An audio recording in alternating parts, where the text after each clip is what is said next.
अपनी ऊंचाइयों के लिए जाना जाता है। अनेकों असंख्य मैं कहूँ तो अनुपयुक्त नहीं होगा, अतिशयोक्ति भी नहीं होगी।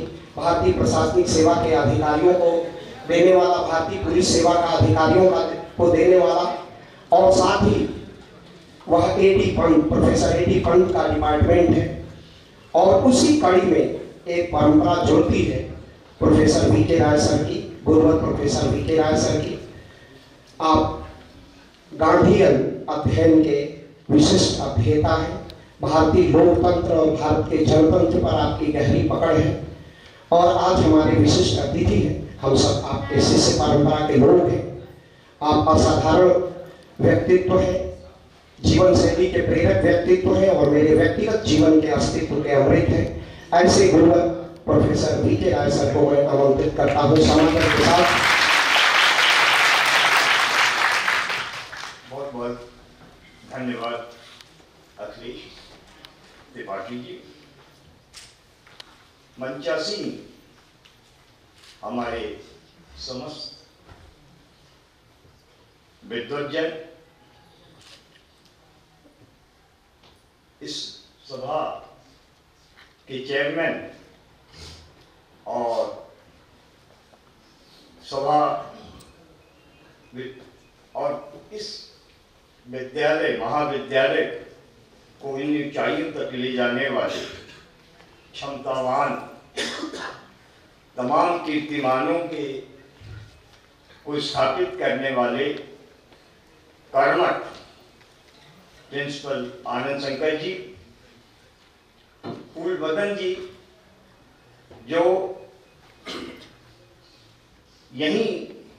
यहाँ से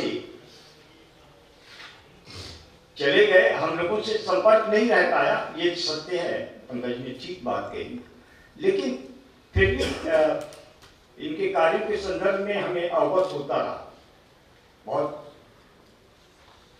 आप सभी को सक्षम व्यक्ति के द्वारा इस विषय को, बड़ा सार्वजनिक और प्रासंगिक विषय है, पंकज ने इशारा भी किया, और वर्तमान दौर जिसमें व्यक्ति के समक्ष अनेक प्रकार की चुनौतियां हैं,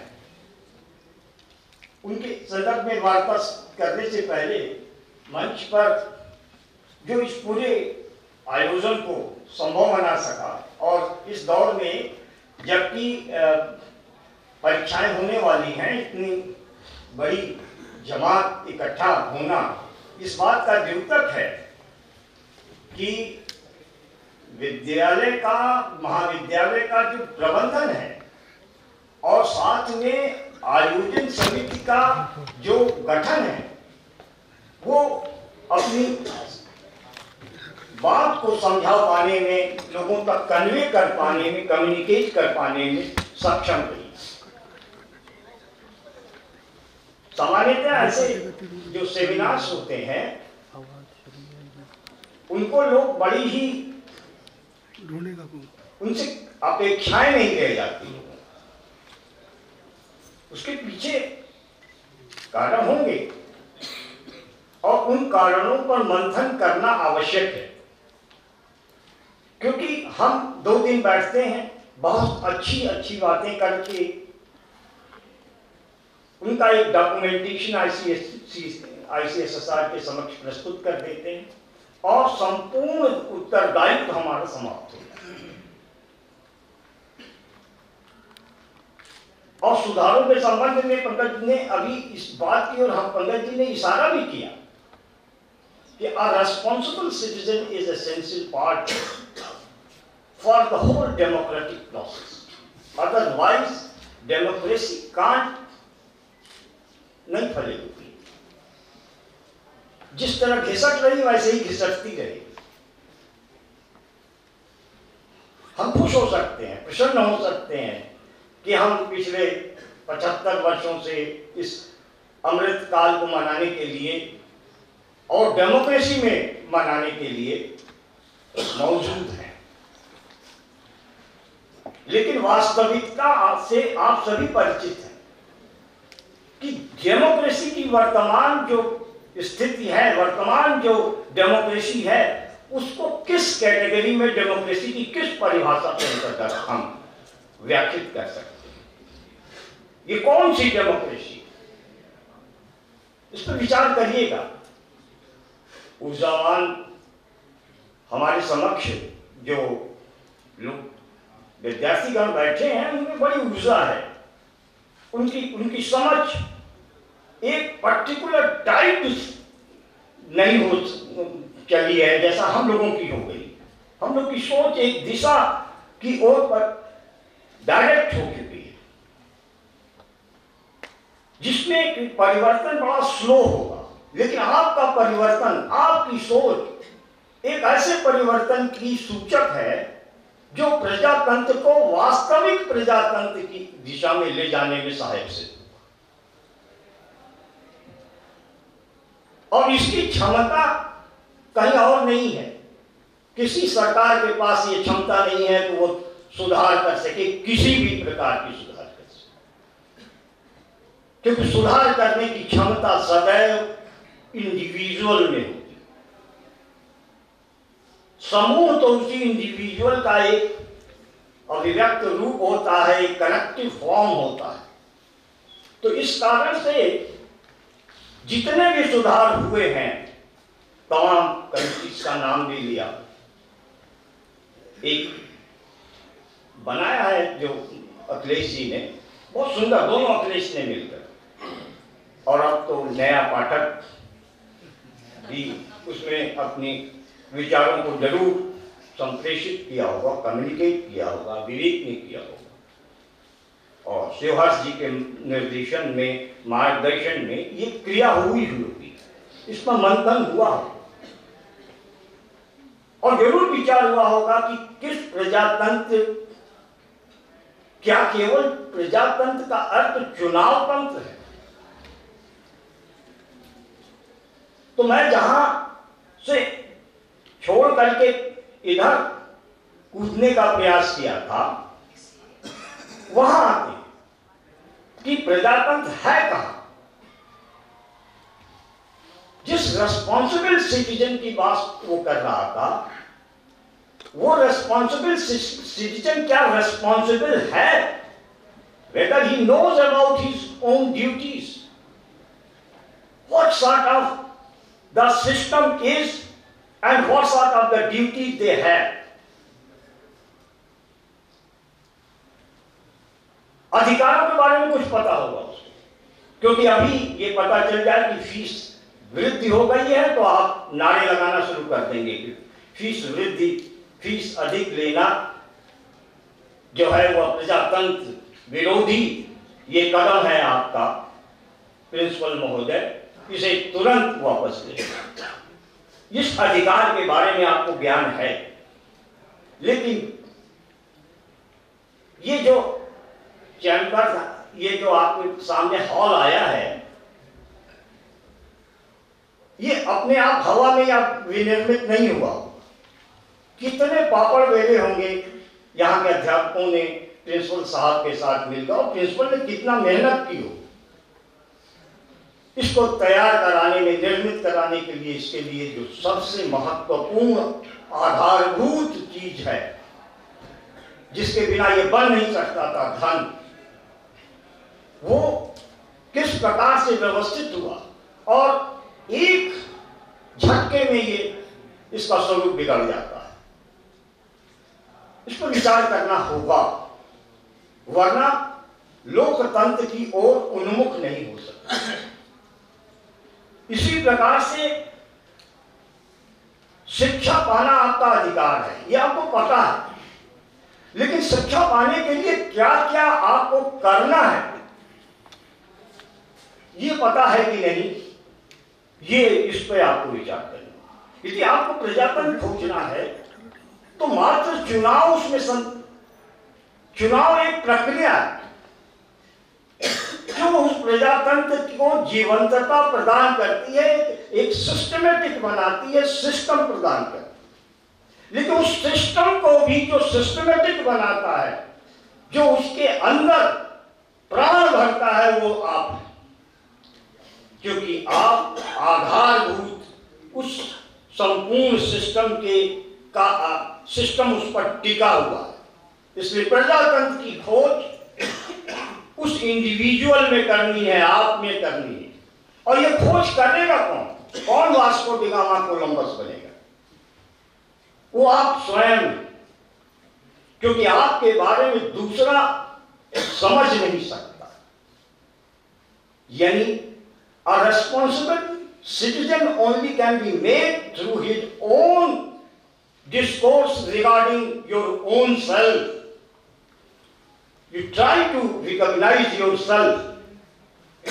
पहले अपने आप को पहचानने की कोशिश करना होगा। जिस दिन आप अपने आप को पहचान लेंगे, अपने दायित्वों से विमुख नहीं होंगे। और प्रजातंत्र की जो परिभाषा जनता के लिए, जनता को, जनता द्वारा दिखाई पड़ने लगी। अभी किसके द्वारा कौन कहां इलेक्ट हो रहा है, चुनाव हो रहे हैं, चुनाव में आप लोगों ने बहुत सारे तत्वों की विवेचना की जो उसमें बाधक का कार्य कर रहे हैं। ये बाधक क्यों है? वो ये पैसा कौन दे रहा है? ये पैसा धन कहां से आ रहा है? ये मसल पावर है कौन? वो कहां रहता है, कहां से आता है? क्या वो समाज से बाहर आता है? क्या वो भारत के बाहर के लोग हैं? या उस पर्टिकुलर डेमोक्रेसी, चाहे वो वर्ल्ड की कोई डेमोक्रेसी, उसमें बाहर से आ जाते हैं? तो ये एक बहुत ही महत्वपूर्ण विषय है। मैं इसको ज्यादा नहीं आपको, मैं सिर्फ आपको इस बारे में आगाह करना चाहता हूं कि यदि भारत को लोकतंत्र बनाना है, वास्तविक लोक, वास्तविक शब्द प्रयोग करना शिवहर जी आपका है ना परमिशन कि वास्तविक लोकतंत्र ऐसा ही होगा, होना चाहिए। उसकी थोड़ी थोड़ी व्याख्या आपको उपनिषदों में, यदि आप गौर से देखें, तैतरीय उपनिषद में ज्यादा अच्छा बताएंगे आनंद जी, क्योंकि एंशिएंट हिस्ट्री के विद्यार्थी हैं और अच्छी पकड़ है। उसमें एक शब्द आता है रीत, रीत, जो कि सोशल एक इसका प्रयोग ही हुआ है। ये रीत जो है वो सामाजिक व्यवस्था का द्योतक है। और वो सामाजिक व्यवस्था कौन सी है? जिसमें व्यक्ति जो है वह अपने उस ऑर्डर को मेंटेन करता है। He is the source of the making order in the society. You have to search of that man. The search of man within the man is the only way to reach up to the real democracy. वास्तविक प्रजातंत्र। मैं बार बार इसलिए बल दे रहा हूं क्योंकि जितनी बातें यहां की जा रही हैं कि चुनाव में सुधार हो गया, इतने सुधार हुए, इतना प्रजातंत्र हमारा लोकतंत्र मजबूत हो गया है कि आज हम 75 साल से बने हुए हैं। लेकिन किन शर्तों पे बने, किस तरह के लोगों के साथ हम इंटरैक्ट कर रहे हैं? This is the very important thing to think over this. इस पर विचार करना और उस विचार के द्वारा अपने आप को प्लेस करना कि उस तंत्र में आपकी कितनी हिस्सेदारी, how you are participating. Participatory system में रह रहे हैं जो ये फेडरल सिस्टम, इसमें हम पार्टिसिपेट कर रहे हैं। At every level we are participating, but how much we are participating, how much you know, but up to what extent you are giving your 100%, 20%, 10%, 5%, only one responsibility you are fulfilling to make the government, to elect the government. सरकार को चुन दिया, यही responsibility citizen है। I don't understand who is responsible and who is not considered to be a responsible one. You are the person who can distinguish between these two, responsible and irresponsible citizens. Whether you yourself is a responsible one or not. That is the very important thing. Whenever you and I will understand this sort of the thing, only then the real democracy towards we can approach to the real democracy. Otherwise, system will prevail. System is functioning. But whether this system is a democratic system, but if it is a democratic system, federal system, what sort of the, in what terminology will be coined for this sort of the democracy? क्योंकि जो परंपरागत जो traditional concepts हैं प्रजातंत्र के, उसमें इस तरह के तंत्रों का मिक्स्ड स्वरूप जो है, वो प्रजातंत्र में इतनी क्षमता है कि इसमें कई तरह के रूप में, बहुरूपीय के रूप में ये आता है और होना भी चाहिए। यही इसकी ब्यूटी भी है, यही इसकी स्ट्रेंथ भी है। लेकिन इस स्ट्रेंथ में जो हमको महत्वपूर्ण है कि how we are conscious, we are participating, but up to what extent we are participating? We are the part and parcel of the governance, but how far we are as a government, as an administrator, performing our duties. Each and every one, student has to understand what sort of the duties they have regarding the family, regarding the institution, regarding their studies, how disciplined they are, how dedicated they are. All these sort of the thing will certainly put together, bring all of the people together.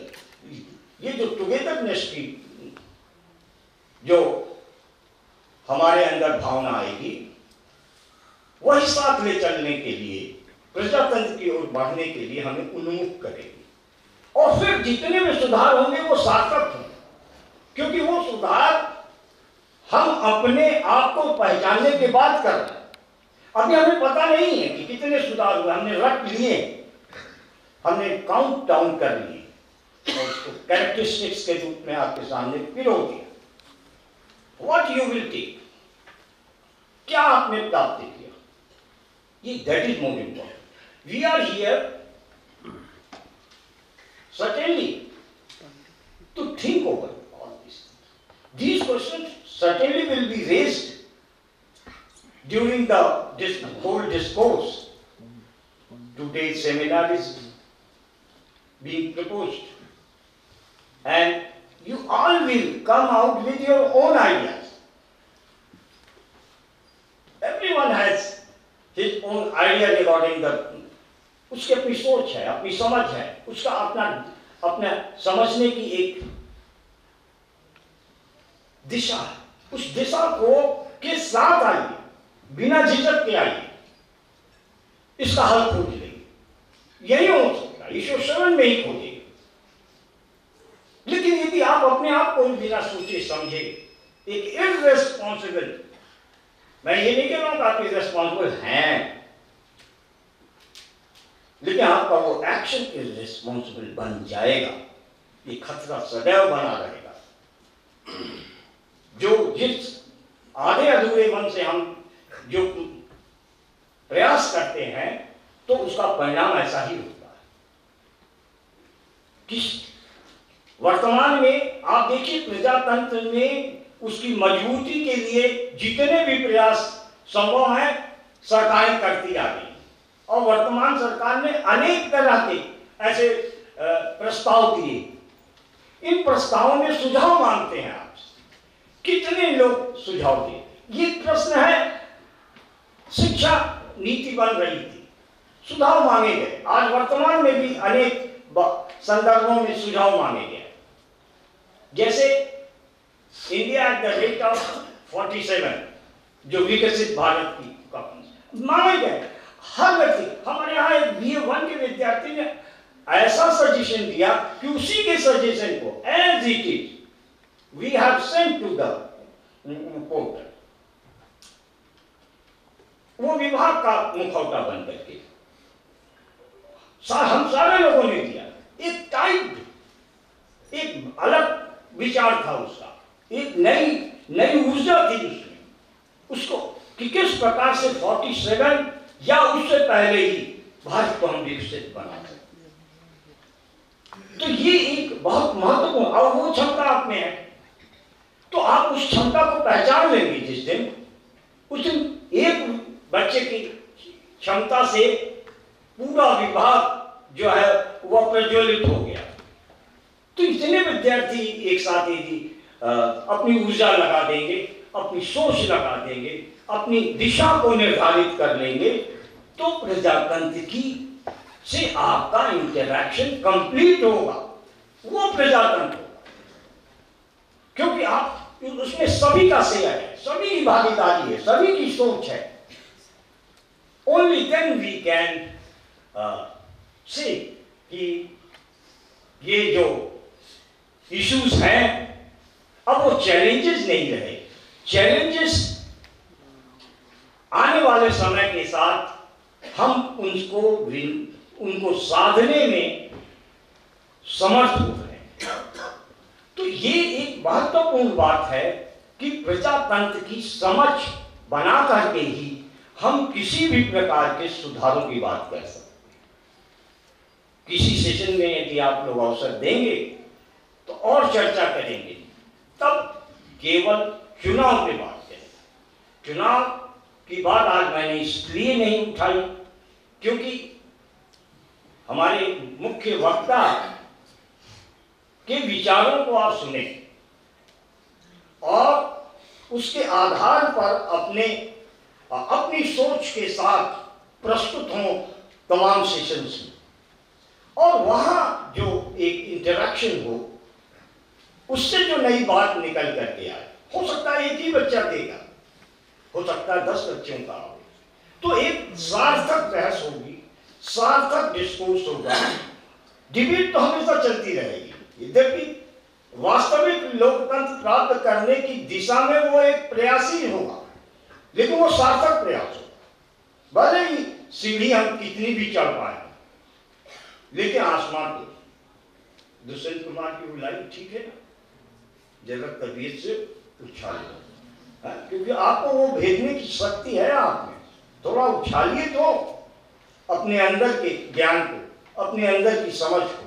इन्हीं शब्दों के साथ ज्यादा समय तो नहीं ले लिया ना आनंद जी, जाने देंगे ना आप? धन्यवाद। बहुत बहुत आभार सर इस गोष्ठी को वैचारिक ऊंचाई प्रदान करने के लिए। सचमुच हम इन प्रजातंत्र की, लोकतंत्र की चुनौतियों और मुद्दों की पर चर्चा करेंगे तो चुनाव किसी लोकतंत्र की जीवंतता का प्रतीक हो सकता है, किसी चुनाव निरंतरता का प्रतीक हो सकता है, लेकिन वास्तव में लोकतंत्र की जब तक आंतरिक समझ नहीं होगी, उसके सद्गुणों को हम जान नहीं पाएंगे, तब तक लोकतंत्र को हम जी नहीं सकते, उसका प्रवर्तन संपूर्णता में नहीं कर सकते। आपने इस पूरी संगोष्ठी के विमर्श को जिस स्थान पर, जिस ऊंचाई पर स्थापित किया है वह अद्भुत है, अपूर्व है। अभी उत्तर प्रदेश की एक लोकसभा क्षेत्र है गाजीपुर। गाजीपुर में चुनाव हुए। गाजीपुर में जो सबसे कर्मठ काम करने वाला व्यक्ति था वो चुनाव हार गया। अद्भुत, असंभव को संभव जिसने बनाया था, विश्वनाथ सिंह गहमरी के लोकसभा में अभिभाषण के बाद जिस कमीशन का एच.एन. पटेल का गठन हुआ था, वो सपना 65 वर्ष के बाद साकार हो गया, लेकिन वो व्यक्ति चुनाव हार गया इतनी कर्मठता के बाद। तो क्या लोकतंत्र केवल और केवल विकृतियों से भरा हुआ ही लोकतंत्र है और उसी को हम लोकतंत्र कहेंगे और उसके मौलिक स्वरूप को कहीं हम तिरोहित कर देंगे? तो लोकतंत्र की इसी स्वरूप को सर ने निर्धारित किया कि जब तक हम लोकतंत्र के वास्तविकता को नहीं समझेंगे, लोकतंत्र कुशीनारा का जो गणराज्य था, जो लिच्छवी गणराज्य था, लिच्छवी गणराज्य में किसी भंते ने पूछा कि इसकी पराजय क्यों नहीं होती है, तो वहां प्रत्युत्तर आया कि यहाँ पे लोगों में एकता है, मनभेद नहीं है। मतभेद हो सकता है तो वो लोकतंत्र जीवंत तभी होगा जब हम लोकतंत्र को संपूर्णता में समझने का प्रयास करेंगे। इन वर्षों में हमने लोकतंत्र को जिया है, उसकी प्रक्रिया को तो अपनाया है, अंगीकार किया है, लेकिन उसके मूल स्वरूप को हम लोग कहीं तिरोहित कर दिए हैं। अब मैं मुख्य वक्ता के रूप में आज के की नोट स्पीकर प्रोफेसर फूलबदन सर को मैं आमंत्रित करता हूँ। प्रोफेसर है जिसकी हम लोग कल्पना करते थे कि वहाँ कभी प्रवेश मिल जाए, तो मैं सर को बहुत समादर के साथ आज के मुख्य वक्तव्य के बीच वक्तव्य के लिए आमंत्रित करता हूँ। अखिलेश त्रिपाठी जी, मंच पर बैठे विद्वान साथीगण, सभागार में बैठे विद्वान कलीग साथी, विद्यार्थी, लेडीज एंड जेंटलमैन, पहली बात तो मैं बहुत खुश हूँ ये भीड़ देख करके कि एक भी सीट खाली नहीं है और लोग खड़े भी हैं। और ये दृश्य हम लोग जेएनयू में देखते थे या देखते हैं अभी भी अगर सेमिनार, कॉन्फ्रेंस, टॉक, वर्कशॉप होते हैं तो विद्यार्थी खड़े भी होते हैं और जमीन पर भी बैठ जाते हैं, अभी भी बैठ जाते हैं, टीचर भी खड़े रहते हैं। ऐसी बात नहीं, अगर जगह, हालांकि विद्यार्थी छोड़ देते हैं जगह, लेकिन टीचर कभी नहीं ले लेना, आप बैठे रहिए। तो ये दृश्य देख के मैं काफी खुश हूँ।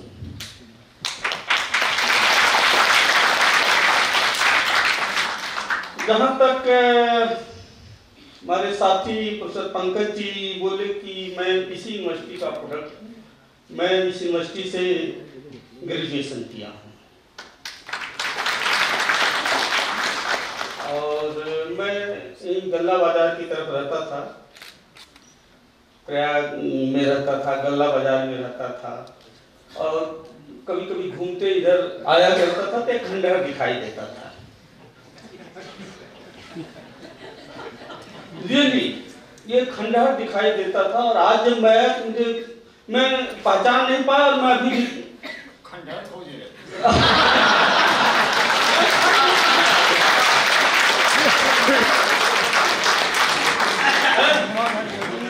मैं कहा कि ये वही महाविद्यालय है, वही डिग्री कॉलेज है, कोई दूसरा है, लेकिन जब नाम देखा तो मैंने कहा नहीं वही है। मैं सोचा कि कहीं दूसरी जगह कॉलेज का सेमिनार कहीं दूसरी जगह भी हो सकता है। हाँ, तो ये हमने देखा। मंच पर बैठे साथीगण और सभी लोगों को मेरा नमस्कार। सर्वप्रथम मैं इस गोष्ठी में मुझे इनवाइट करने के लिए, आमंत्रित करने के लिए इस महाविद्यालय के प्रिंसिपल साहब को, प्रोफेसर आनंद शंकर सिंह साहब, और इस गोष्ठी के कन्वीनर डॉक्टर अखिलेश पाल जी को मैं धन्यवाद देता हूँ, तहे दिल से शुक्रिया अदा करता हूँ। और जहाँ तक मेरा परिचय दिया गया तो ये मैं समझता हूँ कि परिचय देने वाले की काफी महानता है, उतना महान मैं हूँ नहीं जितना बताया गया। डेटा पढ़ा था हम लोग लेकिन मैं उतना विद्वान हूँ नहीं और मैं अपने को एक्सपर्ट भी नहीं मानता, मैं अभी भी अपने आप को विद्यार्थी मानता हूँ। और उसका कारण विद्यार्थी इसलिए मानता हूँ कि मैं अभी भी सीखता हूँ, मैं अपने विद्यार्थियों से भी सीखता हूँ। जब विद्यार्थी हमारे क्लास में हमसे सवाल करते हैं तो उससे भी मैं सीखता हूँ। तो इस वे में मैं विद्यार्थी अपने आप को मानता हूँ, न कि एक्सपर्ट मानता हूँ। तो एक तो ये अब इस गोष्ठी का मौजू है elections in Indian federal democracy, issues and challenges, basically election and democracy. तो अगर हम थोड़ा सा जेनेसिस ऑफ डेमोक्रेसी पर बात कर ले, पहली बार तो मुझे 10 मिनट ही टाइम दिया गया है। हाँ नहीं, लेकिन मैं ऑर्गेनाइजर से रिक्वेस्ट करूंगा कि थोड़ा अगर बढ़ जाए टाइम तो माफ करिएगा। तो अगर डेमोक्रेसी की उत्पत्ति के बारे में देखें, जेनेसिस के बारे में देखें, तो अगर हम एंशिएंट पीरियड को देखते हैं तो हमारे यहाँ कहा जाता है कि लिच्छवी गणराज्य था और उसमें डेमोक्रेसी, ये मॉडल के लिए था लिच्छवी गणराज्य का, जिसमें 7,772 डेलीगेट्स हुआ करते थे और सभी के सभी नोबल्स होते थे। एक बात ये ध्यान रखने की है, नोबल्स होते थे, छोटे छोटे राजघराने, बड़े राजघराने होते थे, उसमें आम जनता का कोई पार्टिसिपेशन नहीं था, नंबर। दूसरा जो मॉडल है ग्रीक डेमोक्रेसी का, वहां भी सिटीजन्स को पार्टिसिपेट करने का राइट दिया जाता था, प्रोड्यूसिंग क्लास को राइट नहीं दिया जाता। इसका मतलब कि वहां भी आम जनता को राइट नहीं था। तो दोनों डेमोक्रेसी जो है का मॉडल ऑलमोस्ट सेम ही है। तो एक यूरोप से जेनेसिस हो रही है, इंडिया से हो रही है, और हमारे यहाँ ये कहा जा रहा है कि we are the mother of democracy. अब कौन है, हम हैं या ग्रीक वाले हैं, यूरोप वाले हैं, ये तो एंशिएंट हिस्ट्री के लोग ही बताएंगे, स्टडी करके, रिसर्च करके। इसमें मैं अक्षम हूं, अभी नहीं बता पाऊंगा कि कौन है mother of democracy. Modern democracy को हम लोग ट्रेस आउट करते हैं मैग्ना कार्टा साइन 1215 में इंग्लैंड में साइन होता है राजा और जनता के बीच में, जिसको बिल ऑफ राइट्स कहा जाता है। और वहां से डेमोक्रेसी जो है, मॉडर्न डेमोक्रेसी का जो अभी स्वरूप देखा जा रहा है, वहां से हम लोग मतलब करीब करीब जो है 800 साल से ऊपर हो रहा है जर्नी, हम लोग यहाँ तक पहुंचे हैं डेमोक्रेसी। तो एक ये मॉडल है और दो मॉडल एंशिएंट इंडिया में था। जब देश आजाद होता है 15 अगस्त 1947 में, तो उस समय डिबेट चला कि कौन सा मॉडल हम अप्लाई करें। डिबेट शुरू हो गया था, जब लगा कि अब देश आजाद हो जाएगा तो फिर पूरे देश में डिबेट शुरू हुआ कि कौन सा मॉडल अप्लाई किया जाए,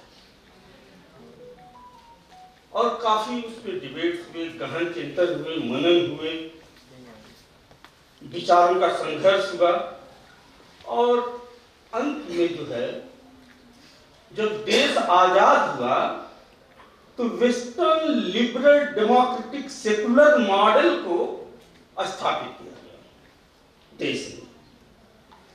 हमारे प्रीवियस वक्ता ने भी कहा कि politics is secular in India, तो मैं भी इस बात को मानता हूं कि हाँ, पॉलिटिक्स सेकुलर स्थापित की गई डेमोक्रेसी के बैनर के नीचे। लेकिन ये डिबेट उसके बाद भी चल रहा था कि ये जो है सेकुलर डेमोक्रेटिक पॉलिटिक्स जो सर्वाइव नहीं करे देश में, और उसका रीजन लोगों ने बताया कि diverse population, different type of population है। साउथ में देख लीजिए तो तमिल है, तो केरला में मलयालम है, मल्लू है, तो नॉर्थ इंडिया में देख लीजिए, नॉर्थ ईस्ट में देख लीजिए, कश्मीर, तो डाइवर्स पॉपुलेशन है। पॉवर्टी है, तो ये जो है सर्वाइव नहीं कर पाएगा। लेकिन हमारे नेशन बिल्डर्स ने, फ्रीडम फाइटर्स ने, देश के नेताओं ने इस बात को गलत साबित किया, और वो जो है केवल इसको फलने फूलने ही नहीं दिया, इसको बड़े मजबूती के साथ स्थापित किया। डेमोक्रेसी को बड़े मजबूती के साथ स्थापित किया। इसके बाद जो है, अब देखें हम तो डेमोक्रेसी के दो तरह की होती है, दो मॉडल्स होते हैं। एक होता है प्रोसीजरल डेमोक्रेसी और दूसरा होता है सब्सटेंशियल डेमोक्रेसी। जहां तक प्रोसीजरल डेमोक्रेसी का सवाल है, तो हमने काफी हद तक प्रोसीजरल डेमोक्रेसी को सक्सेसफुली जो है स्थापित किया, अडॉप्ट किया। क्योंकि हमारे यहाँ जितने भी इलेक्शन हुए हैं वो ऑलमोस्ट जो है शांतिपूर्वक हुए, उसमें कोई व्यवधान नहीं आया है। छोटा मोटा हो जाता है, कभी रीडिंग किसी कॉन्स्टिट्यूंसी में, कभी रीपोलिंग हो गए, रिकाउंटिंग हो गए, लेकिन कोई बड़ा व्यवधान नहीं आया। लेकिन वहीं पर अगर आप देखें अमेरिका जैसी country, champion of the democracy, आज की डेट में champion of the democracy, democracy के नाम पर जहां चाहे वहां आर्मी लगा, जिस देश को चाहे तबाह कर, जो आप डेमोक्रेटिक नहीं। वहां पर अगर ओबामा का फर्स्ट इलेक्शन देखें तो इलेक्शन कमीशन ने डिसाइड नहीं किया था, वो सुप्रीम कोर्ट ने डिसाइड किया था। ओबामा का फर्स्ट इलेक्शन जो है सुप्रीम कोर्ट के द्वारा वो प्रेसिडेंट बनाया गया, फैसला आया। और पिछला जो बाइडेन का इलेक्शन रहा है, हम सभी लोग विटनेस है कि कैपिटल हिल पर क्या कि पार्लियामेंट में घुस गए लोग, एनआरकी फैल गई। तो डेमोक्रेसी, जो चैंपियन ऑफ द डेमोक्रेसी अपने आप को कहता है, उसकी डेमोक्रेसी का रिकॉर्ड ये है। तो उस लिहाज से हम काफी अच्छे हैं। हाँ, ये जरूर है कि यूरोपियन जो हैं हमसे बेहतर है, लेकिन वही अगर रूस को देखा जाए तो उनका तो भला अगर भगवान होंगे तो ही कर देंगे, उनकी डेमोक्रेसी का तो भला वही करेंगे। सेंट्रल एशिया की डेमोक्रेसी की बात करें अगर, वो भी रसन या सोवियत यूनियन के पार्ट रहे हैं। डेमोक्रेसी का मतलब, जो लोग डेमोक्रेसी को जानते हैं, डेमोक्रेसी किसी जानवर का नाम है, लेकिन उसका मतलब क्या होता है उनको नहीं पता कि डेमोक्रेसी का क्या मतलब है। बस डेमोक्रेसी सभी पार्टियां जो हैं अपने नाम के आगे democratic, liberal democratic party of फला, दिस एंड दैट, सब डेमोक्रेटिक, लेकिन in essence they are not. सभी की सभी जो प्रो गवर्नमेंट होती है, कोई इंडिपेंडेंट पॉलिटिकल पार्टी नहीं। इलेक्शन में वोटिंग कैसे होती है? एक घर का मेंबर गया, जो एल्डरली मेंबर है, वो गया, पूरे परिवार को वोट डाल के चला। ये अभी की बात बता रहा हूं। इस तरह की डेमोक्रेसी सेंट्रल एशिया की एक कंट्री है किर्गिस्तान, जहां का बल्कि रिकॉर्ड अच्छा है। वहां का रिकॉर्ड जो अच्छा है, इसलिए मैं कहूंगा कि कम से कम वहां वॉइस, आवाज। 2005 में इलेक्शन हुआ, वहां का प्रेसिडेंट आस्कर अकायेव थे, उनके ऊपर रिगिंग का चार्ज लगा, ब्राइबिंग का चार्ज लगा कि वोटर्स को पैसा दिए और प्रोटेस्ट हुआ और देश छोड़ के भाग गए। इस मामले में हमारा रिकॉर्ड खराब है।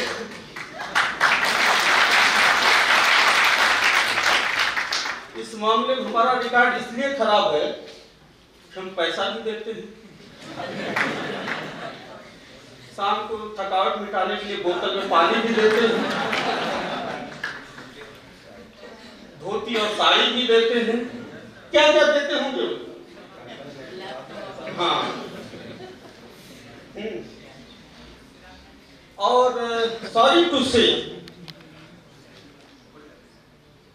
80 करोड़ लोगों को राशन भी लगातार दे रहे हैं।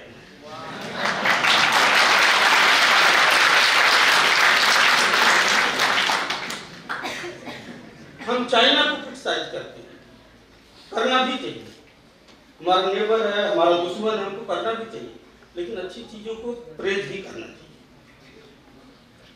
चाइना ने 80% अपनी जनता को पॉवर्टी से निकाल दिया और हम 80 करोड़ जनता को पॉवर्टी में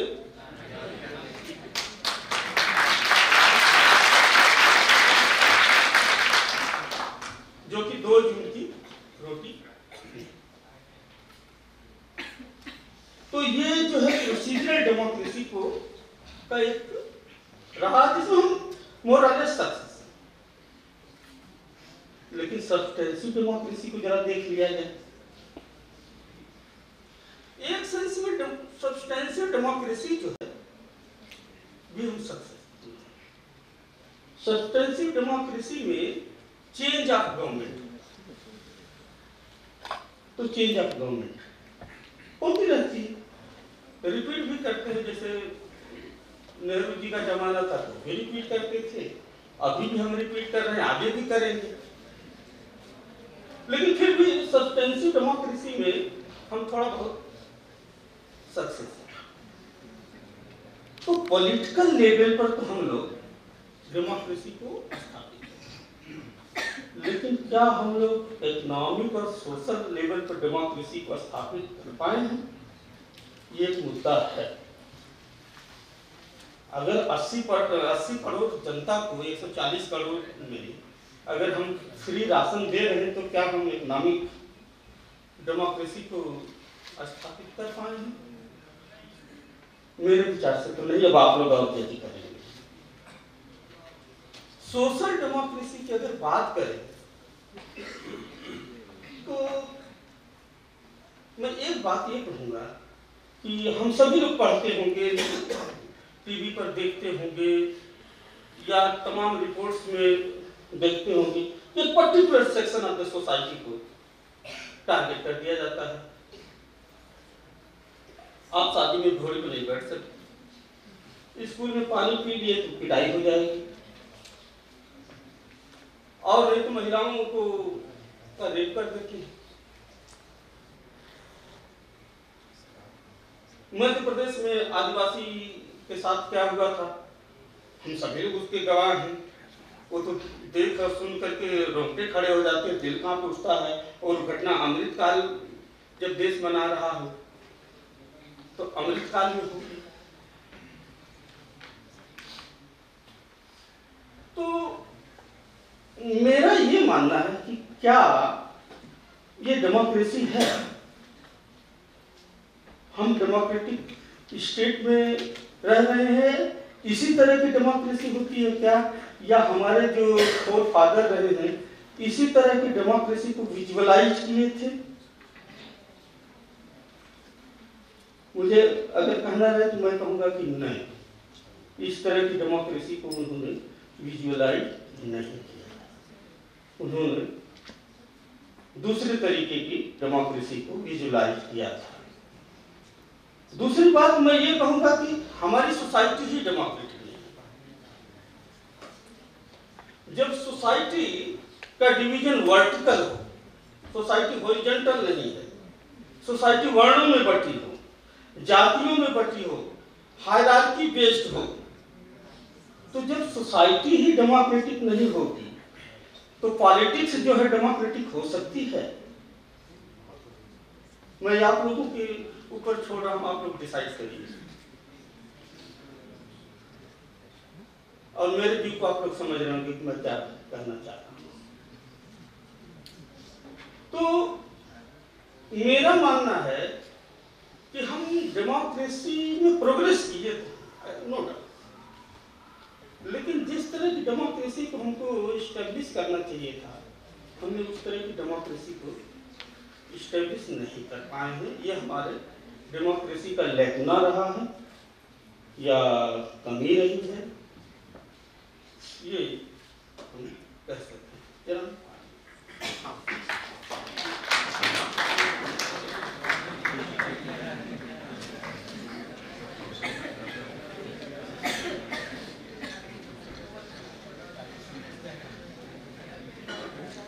तो ये हमारे डेमोक्रेसी का लैकुना रहा है, ये मैं समझता हूं।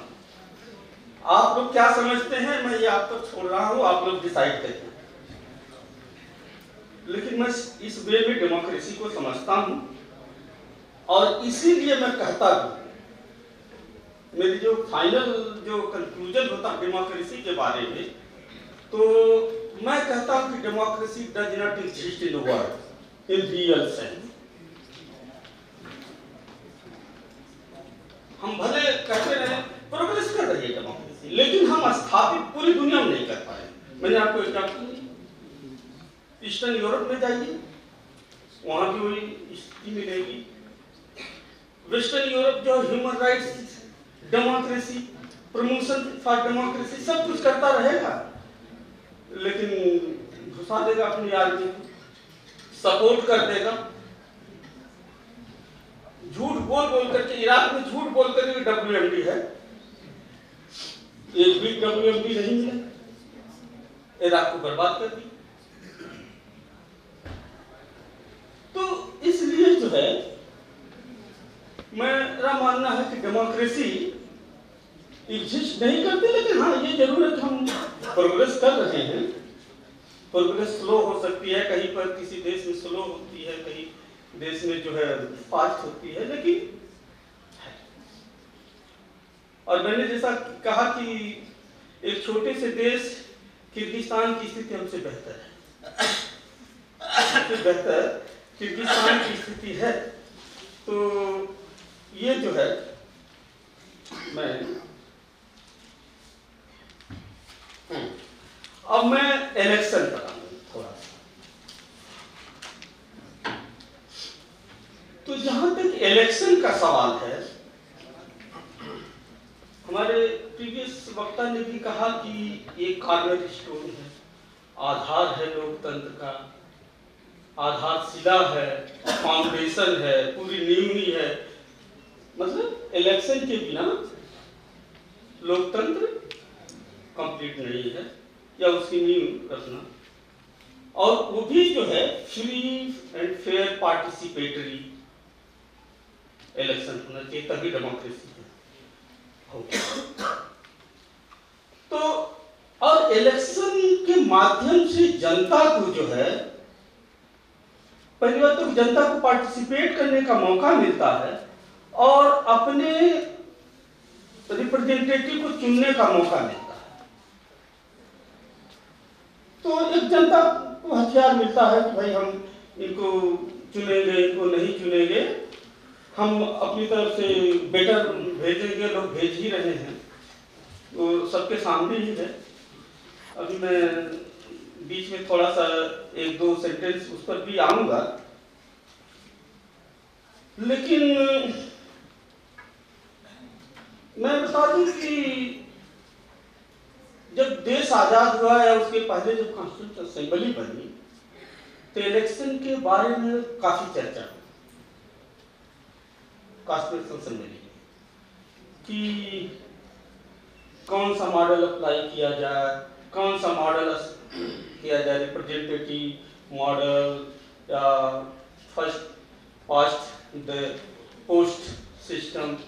इसको लेकर के काफी गहन अध्ययन, चिंतन, मनन, डिबेट, डिस्कशन हुआ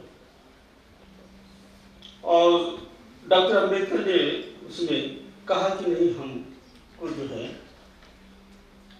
first pass the post system को अडॉप्ट करना चाहिए। इससे जो है हम स्टेबल गवर्नमेंट दे सकते हैं, गवर्नेंस सही रहेगा और पार्टिसिपेटरी भी होगा, हम सबके साथ न्याय कर सकते हैं और इसके साथ साथ रिजर्वेशन की भी व्यवस्था की। लेकिन इलेक्शन कमीशन या इलेक्शंस के रूल्स जो थे, कॉन्स्टिट्यूएंट असेंबली ने ये पार्लियामेंट पर छोड़ दिया, कहा कि ये कानून का मामला है तो पार्लियामेंट इसको, जब पार्लियामेंट सेशन में आएगी तो वो जो है इसको बनाएगी। इसके बाद जो है चलते रहा। 1991 में जो है एक कॉलेजियम बना और कॉलेजियम के थ्रू जो है इलेक्शन कमिश्नर का और बाद में मेंबर्स जो और दो आने लगे, सेलेक्ट होने लगे, उनका चुनाव होने लगा या सिलेक्शन होने लगा। ये स्थिति चलती है। लेकिन इलेक्शन को प्रभावित करने वाले जो कुछ ऐसे तत्व उभर करके आए जो कि हमारे डेमोक्रेसी के लिए शुभ संकेत नहीं, बहुत ही घातक। उसमें मैं पहला देख रहा हूं क्रिमिनलाइजेशन ऑफ द पॉलिटिक्स। हमारे प्रीवियस वक्ता भी बोले हैं उस पर कि क्रिमिनलाइजेशन ऑफ द पॉलिटिक्स जो है, और जैसा कि बोले कि 80 के दशक में शुरू हुआ, ठीक है, लेकिन शुरू तो हुआ और अब चल तो रहा है उसमें में। और अभी प्रेजेंट पार्लियामेंट में अगर हम देखें तो 43% MPs are from criminal background, जिसमें से 116 रूलिंग पार्टी की, 39%, और 29 मेंबर ऑफ पार्लियामेंट जो हैं कांग्रेस के हैं, जो कि 57%। तो अगर इतने लोग क्रिमिनल बैकग्राउंड से आ रहे हैं, तो जब कानून ही बनाने वाले लोग इस तरह होंगे तो कैसा कानून होगा, उनकी समझ कैसी कानून के प्रति होगी। ये जो है एक विषय है चिंता करने का भी, अध्ययन करने का भी। और मैं चाहूंगा और मैं उम्मीद करता हूं कि जो 2 दिवसीय संगोष्ठी आज और कल चलेगी, उसमें इन बातों पर वक्तागण लोग ध्यान देंगे और इस पर अगर प्रकाश डालेंगे तो अच्छा। दूसरा फंडिंग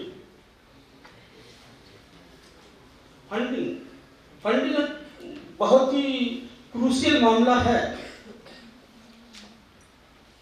और एक चीज ये बताऊं कि 2014 के पहले फॉरेन फंडिंग भी होती थी। 2014 के बाद बंद हुई है और 2014 के पहले जो फॉरेन फंडिंग तो बरी किए गए, अब उसके बाद से फॉरेन फंडिंग बंद हो गई है। लेकिन दूसरा मसला एक और भी जटिल आ गया है,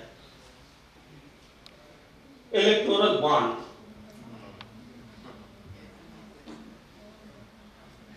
जिसमें ट्रांसपेरेंसी नहीं है, सोर्सेस ऑफ फंडर जो है, कौन पैसा दे रहा है, कैसा पैसा दे रहा है, कहां से आ रहा है, इसका कोई रिकॉर्ड जनता को नहीं पता है। और जनता को तो मालूम होना चाहिए। अगर हम डेमोक्रेसी में रह रहे हैं तो जनता को तो इतना पता होना चाहिए कि ये पैसा कहां से आ रहा है, कौन लोग दे रहे हैं, क्यों दे रहे हैं। और उसके बाद इलेक्शन के बाद जब सरकारें पावर में आ जाती हैं तो उसके बदले में उनको कुछ मिल भी रहा है कि वो फ्री में दे रहे हैं, काम कर दे रहे हैं। इस पर भी मुझे लगता है कि 2 दिन की गोष्ठी में कल जो भी मंच पर बैठेंगे, अपने वक्तव्य में शामिल करेंगे और इस पर प्रकाश ज़्यादा डालेंगे। मैं ज़्यादा नहीं बोल पाऊंगा, तो मैं एक ब्लू प्रिंट दे रहा हूँ, एक छोड़ रहा हूँ, बाकी 2 दिन इन सब चीज़ों पर डिस्कस करेंगे। तो एक ये ट्रांसपेरेंसी का मामला है। फिर इसके बाद जो है कास्ट पॉलिटिक्स की जो बात हुई है, कास्ट पॉलिटिक्स और कास्ट इस देश की सच्चाई है, ये कोई झूठी बात नहीं है। और कास्ट को पॉलिटिक्स में हमेशा यूज किया गया है, अगर देखा जाए, ये कोई नई बात नहीं है। जब से देश आजाद हुआ तब से कांग्रेस को ब्राह्मण, दलित और मुस्लिम सपोर्ट करते थे, तो पावर में कांग्रेस होती थी। जब ये लोग बितक गए तो अपर कास्ट और ओबीसी जब सपोर्ट करने लगा भाजपा, तो भाजपा पावर में है। अभी तो थोड़ा और भी आगे बढ़ा है मामला, दलित भी वोट करने लगे हैं, भाजपा दलित भी वोट कर रहे हैं। पिछला अगर इलेक्शन देखा जाए यूपी का, तो बीएसपी का परसेंटेज घट के 12% आ गया, तो वोट कहाँ गया? सपा को तो देंगे नहीं, सपा को नहीं देंगे। सॉरी टू से, अगर कोई उनके सपोर्टर बैठे हो, सिंपैथाइजर बैठे हो, तो मेरा कोई इंटेंशन नहीं है इस तरह का कि उनको मैं हार्ट करूं, लेकिन जो सच्चाई उसको मैं बता रहा हूं। कांग्रेस को भी नहीं दे या गिने चुने दे सकते, लेकिन वो भाजपा में भी गया होगा, तो वो बैरियर भी टूटा। और जहां तक मुझे खबर, ऑथेंटिक खबर नहीं, लेकिन मुझे खबर है कि राजस्थान में भाजपा को मुस्लिम भी वोट दिए इस बार के इलेक्शन। इस बार के इलेक्शन में राजस्थान में भाजपा को मुस्लिम भी वोट दिए हैं। ये राजस्थान के लोगों से मुझे पता चला है, मेरे पास कोई उसका डेटा नहीं है, रिकॉर्ड नहीं। तो ये स्थिति आई है। और अभी अगर देखा जाए तो थोड़ा कास्ट को फ्यूचर इलेक्शन में साधने के लिए भी कुछ काम किया गया। जैसे भजन लाल शर्मा को मुख्यमंत्री बना दिया गया, तो दिया सिंह को उप मुख्यमंत्री बना दिया गया, तो बैरवा को भी उप मुख्यमंत्री, तो ब्राह्मण को साध लिया गया, राजपूत को साध लिया गया, और इधर दलित। 3 कॉम्बिनेशन हो गया, जीतने के लिए काफी है।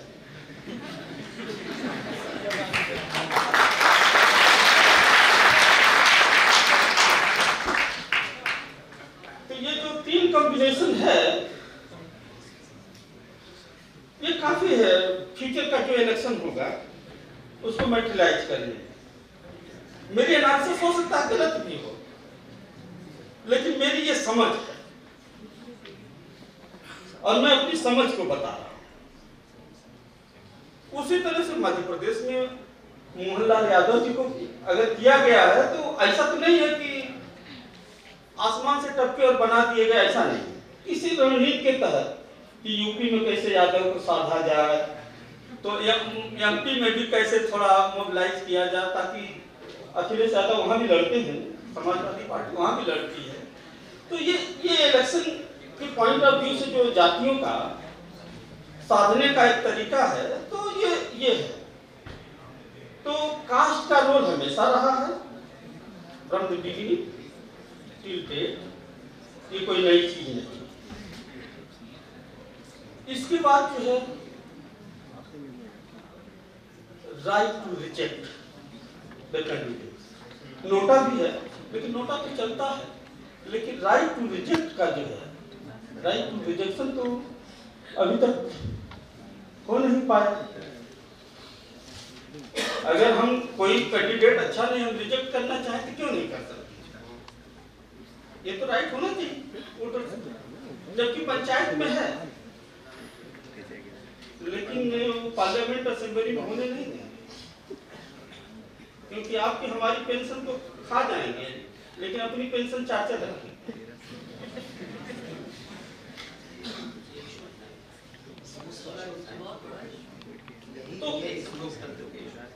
तो ये जो चीजें हैं, इसको इस गोष्ठी के माध्यम से एड्रेस करने की जरूरत है। फिर विमेन रिप्रेजेंटेशन की बात,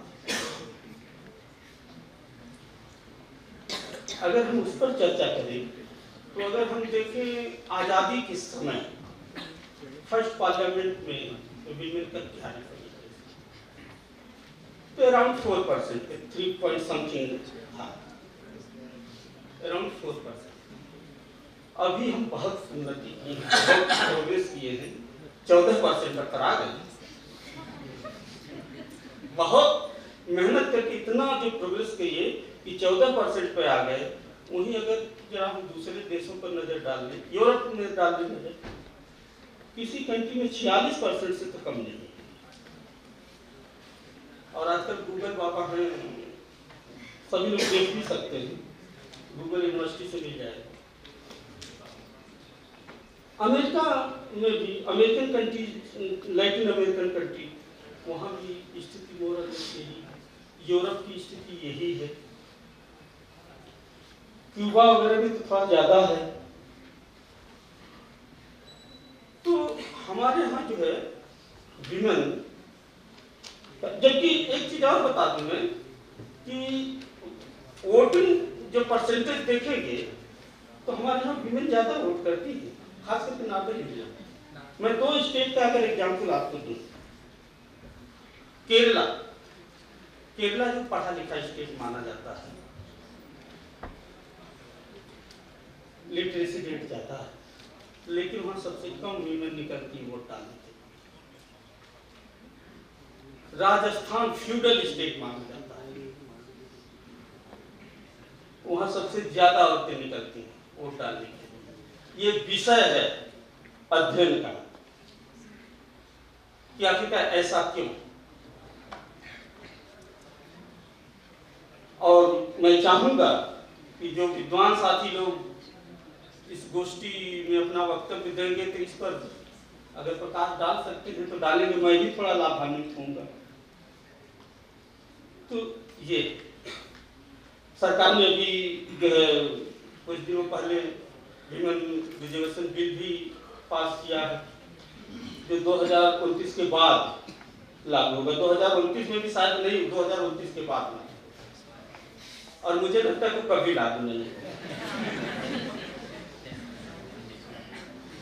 और वो केवल जो है 33% रिजर्वेशन दिया गया है, जबकि पॉपुलेशन उनकी अराउंड 50% के आसपास है। तो क्यों 33% भाई?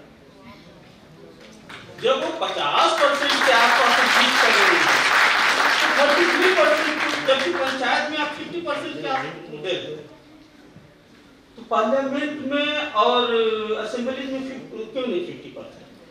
वहां भी दीजिए।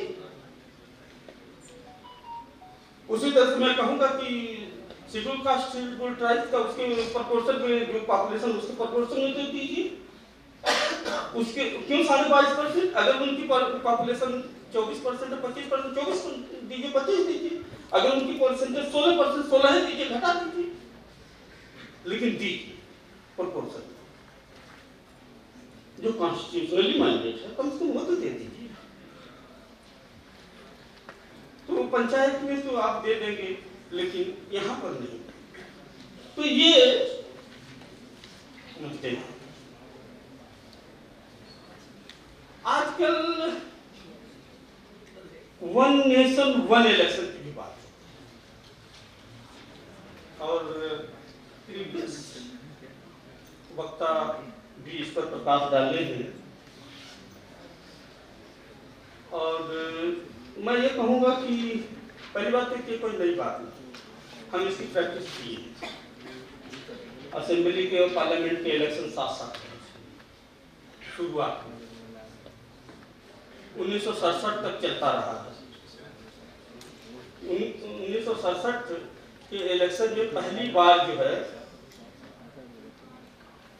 ज्यादातर स्टेट्स में नॉन कांग्रेस गवर्नमेंट का फॉर्मेशन, और वहां से मामला बिगड़ा। हालांकि उसके पहले ये बिगड़ चुका था 1959 में, 31 जुलाई 1959 को जो है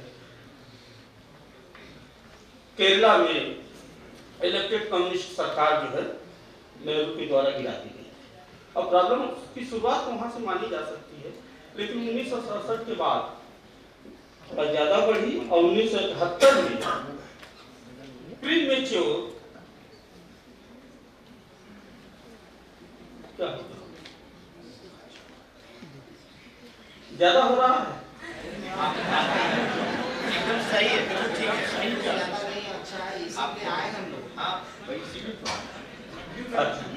बाकी काम चलते रहने। हाँ बिल्कुल बिल्कुल। तो 1971 में इंदिरा गांधी समय देश की प्रधानमंत्री थी और प्री मेच्योर मतलब पार्लियामेंट फरवरी 1972 तक चल सकती थी, गवर्नमेंट रह सकती थी, लेकिन 79 में ही 71 में पार्लियामेंट को डिसॉल्व कर दिया और इलेक्शन को कैबिनेट ने रिकमेंड कर दिया। तो वहां से मेजर प्रॉब्लम शुरू हुई कि इलेक्शन जो है गड़बड़ा, दोनों के अलग अलग इलेक्शन होने लगे, क्योंकि जो इलेक्शन 1967 में हुए तो 1972 तक स्टेट में सरकारी तो थी, लेकिन पार्लियामेंट का इलेक्शन पहले हुआ फिर, तो वहां से सिस्टम गड़बड़ होता है। तो अभी जो बात चल रही है कि वन नेशन वन इलेक्शन होना चाहिए, तो पहली बात तो ये कि कोई नया इशू नहीं है, तो पुराना भी इशू है और इसके पक्ष में विपक्ष में दोनों आर्गुमेंट दिए जा रहे हैं। जो पक्ष में आर्गुमेंट या दलील दी जा रही है वो कहा जा रहा है कि इलेक्शन एक्सपेंडिचर घटेगी, इफिशियंसी सरकार की बेहतर होगी, वोटर्स टर्नआउट बढ़ेगा and it will bring more stability and continuity in governance and better utilization of resources होगा। तो ये सब होगा, लेकिन जो क्रिटिक्स क्या कहते हैं इसकी, क्रिटिक्स कहते हैं कि there would be constitutional problem, constitution में अमेंडमेंट करना पड़ेगा, लॉजिस्टिकल चैलेंजेस होंगे, प्रीमेच्योर डिसोल्यूशन ऑफ गवर्नमेंट्स अगर हो गया, कहीं स्टेट मशीनरी फेल हो गई, प्रेसिडेंट्स रूल लागू हो गया, तो उसको कैसे करेंगे, इरोजन ऑफ फेडरलिज्म होगा, impact on political party, basically जो स्मॉलर रीजनल पार्टीज होगी उनके ऊपर इम्पैक्ट पड़ेगा, एंड कम्प्लीसिटी होगी इम्प्लीमेंटेशन लॉ, और वोटर्स में क्षतिक होगा, तमाम मुद्दे होंगे वो समझने में उनको दिक्कत होगी, तो ये सब होगा। अब जो है 2 मार्च 2023 को जो है इस संबंध में हमारी सुप्रीम कोर्ट ने, देश की जो सबसे बड़ी अदालत है, उसने गवर्नमेंट को एक डायरेक्शन दिया, निर्देश दिया कि देखिए इलेक्शन कमीशन को आप जो है एक नियम बना करके स्थापित करिए, क्योंकि कॉन्स्टिट्यूशन असेंबली ने भी कहा था कि पार्लियामेंट इस पर रूल बनाए, नियम बनाए, तो इसको जो है आप रूल बना करके, नियम बना करके, कानून के द्वारा इसको कानूनी जामा दे। तो उसमें उसने कहा कि 3 मेंबर अभी तक तो रहेंगे जब तक कानून नहीं बनता है, तो प्राइम मिनिस्टर होंगी, चीफ जस्टिस ऑफ इंडिया होंगी, और अपोजिशन पार्टी जो पार्लियामेंट में बड़ी अपोजिशन होगी, जो अपोजिशन पार्टी का लीडर होगा वो। और अभी अभी सरकार ने बिल लिया है जो कि राज्यसभा से पास हो, और इस बिल में चीफ जस्टिस ऑफ इंडिया को साफ कर दिया। अब जो है प्राइम मिनिस्टर होंगे, उन्हीं की सरकार के एक कैबिनेट मंत्री होंगे और अपोजिशन लीडर। इसके अलावा एक और भी है कि कमेटी एक होगी जिसका भी फॉर्मेशन हो गया है। 8 मेंबर कमेटी होगी जो कैंडिडेट 5 कैंडिडेट्स का नाम चूज करके देगी और ये जो 3 मेंबर कमेटी है उसमें से एक नाम फाइनलाइज करेगी। उसमें भी एक मेंबर जो है लोकसभा में जो अपोजिशन पार्टी के लीडर हैं मिस्टर अधीर रंजन चौधरी, उनका नाम लेकिन उन्होंने रिफ्यूज कर दिया, रिजेक्ट कर दिया, आई डिड नॉट किया। उनका एलिगेशन है कि सारे मेंबर तो गवर्नमेंट थे, तो मेरा रहना न रहना बराबर है, तो भाई इससे अच्छा बेहतर होगा कि मैं नहीं रहूंगा। अब सवाल उठता है कि चीफ जस्टिस ऑफ इंडिया को क्यों हटा दिया गया, और सरकार के ही जब 2 नुमाइंदे हैं और एक अपोजिशन पार्टी के हैं, तो क्या न्यूट्रलिटी रहेगी? ये एक बड़ा सवाल है। सरकार कह रही कि न्यूट्रलिटी रहेगी, मैं भी कहता हूँ न्यूट्रलिटी हो सकती है कि रहेगा, लेकिन ये थोड़ा दिखाई भी देना चाहिए ना। न्यूट्रलिटी तो दिखाई भी देना चाहिए कि हाँ न्यूट्रलिटी है। अगर दिखाई नहीं दे रही है तो फिर वो तो बड़ा मुश्किल है कि न्यूट्रलिटी रह पाए। तो मैं चाहूंगा कि जो डेलीगेट्स होंगे जो अपने डेलीबरेशन में इन बातों को जरूर ध्यान में रखेंगे और इस पर प्रकाश डालेंगे।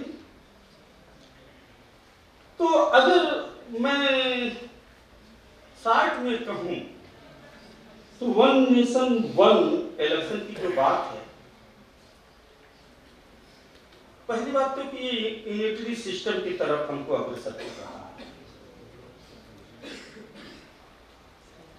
और मेजॉरिटेरियन की तरफ भी हमको बढ़ा रहा है।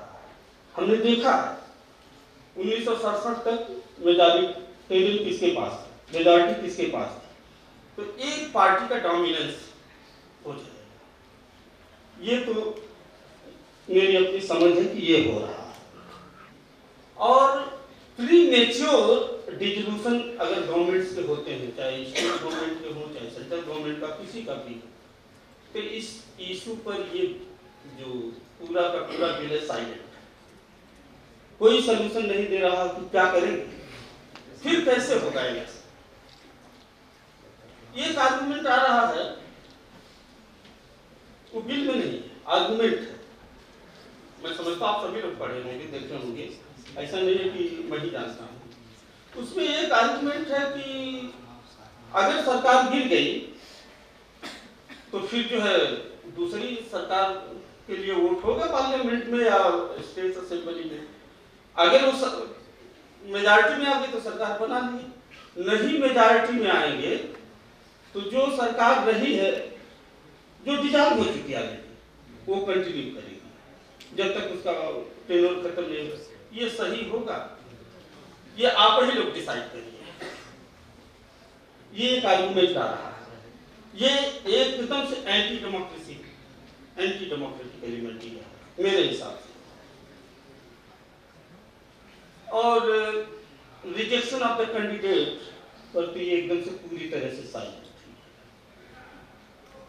तो इन्हीं बातों के साथ, इन्हीं शब्दों के साथ मैं अपनी बात को खत्म करूंगा।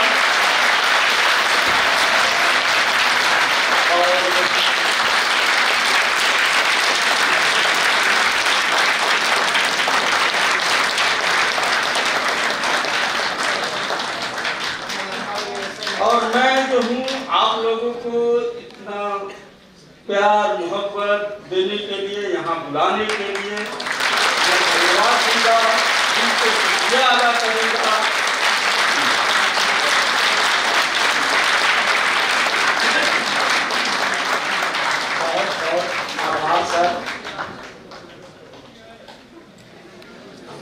आपका बहुत बहुत आभार।